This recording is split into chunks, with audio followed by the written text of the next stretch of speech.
तो हल्ला मचाना और जमीन पे काम करने में फर्क होता है। तेजस्वी यादव और राहुल गांधी में बहुत फर्क है। नीतीश कुमार के कामों को सराहा है, दूसरे लिख के देते हैं और बयान ठीक से पढ़ भी नहीं पाते। तेजस्वी तो बात करता है जमीन की।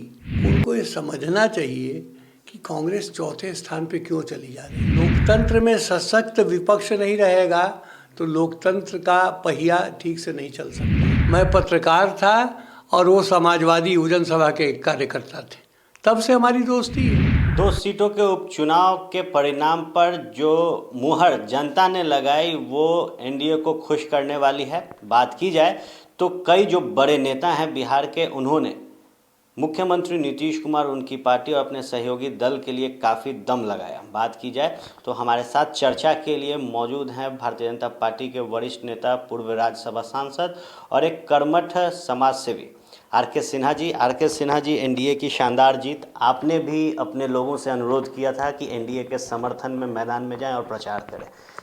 कैसे इस जीत को देख रहे हैं? हमारा कर्तव्य है। कैसे इस जीत को देखते हैं? नहीं, ये तो कोई अप्रत्याशित जीत नहीं है। ये हम जानते थे कि हम जीतने वाले हैं। अब हल्ला मचाने वाले लोग हैं बहुत तरह से, तो हल्ला मचाना और ज़मीन पे काम करने में फ़र्क होता है। तो जनता तो दोनों को समझती है। ज़मीन पे क्या काम है वो दिखने वाला काम है, इसलिए बताने की ज़रूरत नहीं है। कायस्थ समाज से आपने विशेष तौर पर अनुरोध किया था कि एकजुटता दिखाएं, क्या वो एकजुटता दिखी? हाँ, पूरी तौर पे तारापुर में और अपने कुशेश्वर स्थान में, दोनों ही स्थानों पर पूरी तौर पर एकजुट होकर कायस्थ समाज ने एनडीए को वोट दिया। एक बड़ा सवाल ये रहा कि तारापुर में जो कशमकश नज़र आई जनता दल यूनाइटेड और राष्ट्रीय जनता दल के बीच, क्या लगता है सर ये लालू फैक्टर कुछ काम किया क्या? नहीं, ऐसा कुछ नहीं। देखिए, पिछले बार भी 2020 में भी वोट का अंतर 4% था, अभी 2.5% है। तो अगर 0.75% का डिफरेंस होगा तो 1.5% का डिफरेंस दिखेगा, वो कोई खास बात नहीं। अब बीजेपी को लेकर कई दफ़े महागठबंधन के लोग और राष्ट्रीय जनता दल ने कहा था कि वो नहीं चाहती कि जेडीयू जीते। तो जो परिणाम आए हैं, क्या लगता है कि एकजुटता एनडीए की नज़र आई है? देखिए, 100% एकजुटता है और जनता ने प्रधानमंत्री नरेंद्र मोदी और बिहार के मुख्यमंत्री नीतीश कुमार के कामों को सराहा है और इनके कामों पर अपनी मुहर लगाई है। तभी हम ये उपचुनाव, जिसको कि इतना बड़ा हवा बनाया गया, हम जीत सके। आपका एक मुलाकात हुआ राजद सुप्रीमो से, उसके लिए भी कई चर्चाएं हुई। क्या खास था उस मुलाकात में सर? देखिए, राजद सुप्रीमो जो है हमारे पुराने मित्र हैं। जब राजद का गठन नहीं हुआ था तब से, जब वो राजनीति में नहीं आए थे तब से, जब विद्यार्थी राजनीति भी शुरू नहीं की थी तब से। मैं पत्रकार था और वो समाजवादी युवजन सभा के कार्यकर्ता थे, तब से हमारी दोस्ती है, पारिवारिक संबंध है। अब उनको जो अभी जिस बीमारी से वो ग्रसित हैं, उस बीमारी को मैं झेल चुका हूँ। तो मुझे जब पता चला तो मैं निश्चित रूप से ये नहीं चाहूँगा कि जिस बीमारी को मैं झेल चुका हूँ कोई भी मेरा मित्र उससे परेशान हो। तो मैं गया, उनको मैंने समझाया, बताया, सांत्वना दिया और बताया कि किस रास्ते पर वो अपने ट्रीटमेंट को ले जाएंगे तो स्वस्थ और सुरक्षित रह सकते हैं। यही बात है। एक लंबा सियासी सफ़र आपका रहा है, परिणाम एनडीए के पक्ष में रहे, लेकिन कहीं ना कहीं कांग्रेस, जो कि सबसे बड़ी पार्टी है हिंदुस्तान में रही है, वो चौथे नंबर पर बिहार में नज़र आई इन 2 सीटों पर। देखिए, कांग्रेस, ये बहुत दुखद है, दुखद भी है, दुर्भाग्यपूर्ण भी है। कांग्रेस इस देश की सबसे पुरानी पार्टी है।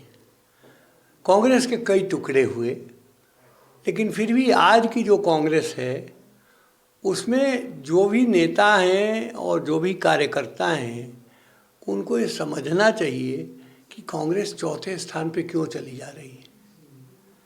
ये बहुत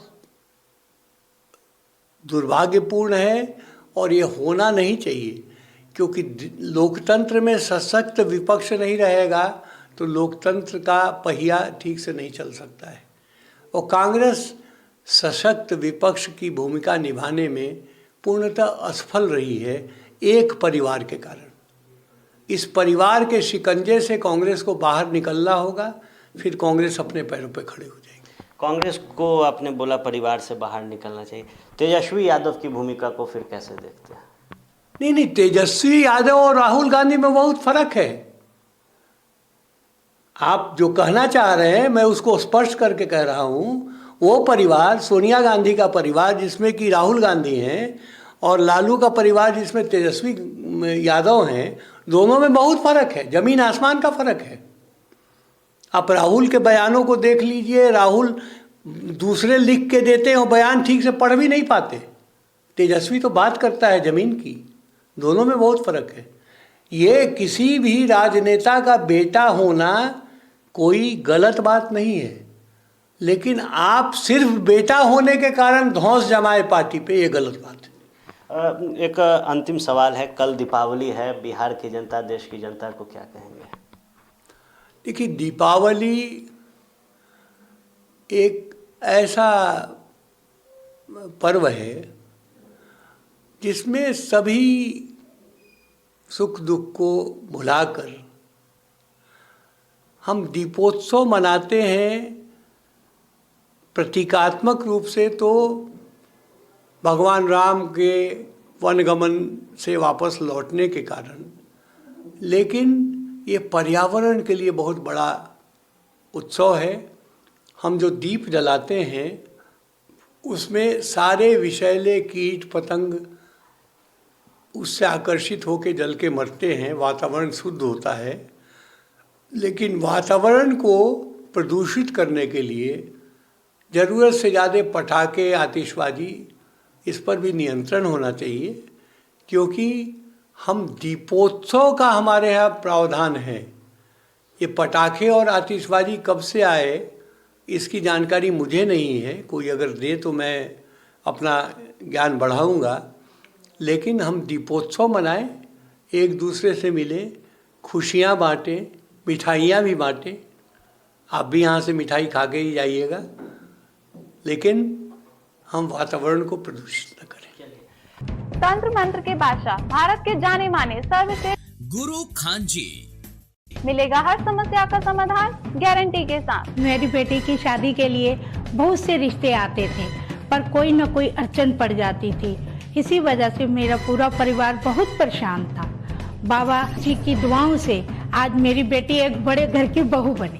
भटको चाहे जहाँ, काम होगा सिर्फ यहाँ। गृह कलेश, कर्ज मुक्ति, प्रेम विवाह, जादू टोना, पति पत्नी में अनबन, सौतन या दुश्मन से छुटकारा, विदेश यात्रा में रुकावट, फिल्मों में प्रवेश और कोर्ट कचहरी जैसी समस्याओं का समाधान।